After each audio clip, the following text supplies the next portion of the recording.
This episode is about my experience with disability in the workplace. When I first started the job hunt, I quickly realized that there were many things I hadn't even considered, like the fact that there are few jobs I can do physically. You see, in the field of mental health, some entry-level jobs require the ability to drive out to clients, and others require the ability to restrain patients. Once I found a job I could physically do, I applied. And once I got hired, I had to consider transportation and personal care needs.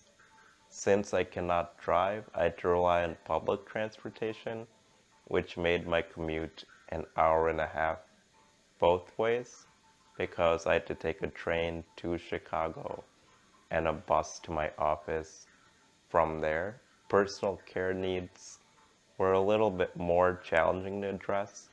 During my first 6 months of employment, I relied on family members to travel to work with me and help me use the bathroom and eat my lunch.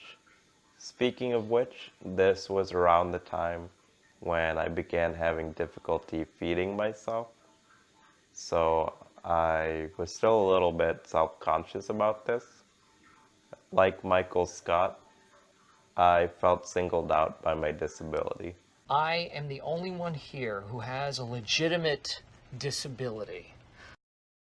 Even once I had everything I needed in place at work, working so far from home was becoming too much to handle. So how did I address this between me and my employer?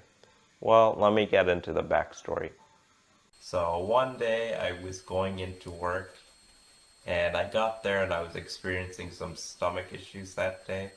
And I didn't think I could wait 3 hours till my PA came in to help me use the bathroom. So I headed home early that day, and the next week when I came into work, my boss asked me what's going on, and I explained to her traveling back and forth and managing PAs was becoming too much, and she offered to let me work from home at that point. Alright, for the next part of my video, I'm going to show you my work setup. So usually my company will set up employees with laptops to work from home, but they felt that I was used to the desktop workstation. We have my right corner work desk. The reason I've set it up this way is I use my right arm to do most of my activities for work. So as you can see, I use my mouse. Oh yeah, this is called a mouse if you didn't know what that was called.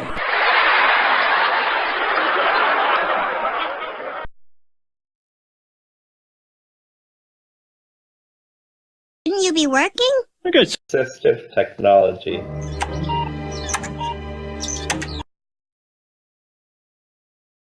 I'm going to show you some features I use on the computer to make my work life easier. Sometimes I'll just start with the on-screen keyboard to type, and it seems pretty tedious to type one letter at a time, but I'm usually able to do it pretty fast. But when I get tired of typing one letter at a time, I use a program called Dragon. So here's the bar up here. If you have a disability, I'm sure you're familiar with Dragon.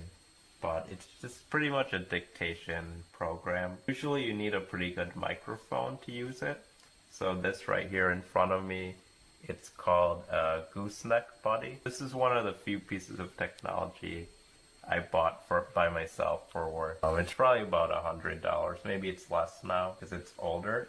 It takes a little bit to get it to recognize your voice, but it's like Siri or Google Voice or anything like that. Once it gets to know your voice, usually pretty good. So I'm going to give you a quick demonstration here. Like this video and subscribe to ramp it up. So there you have it. There's my little plug. Alright, here's the part where I get you guys involved. So I'm going to present to you the ramp it up question of the week.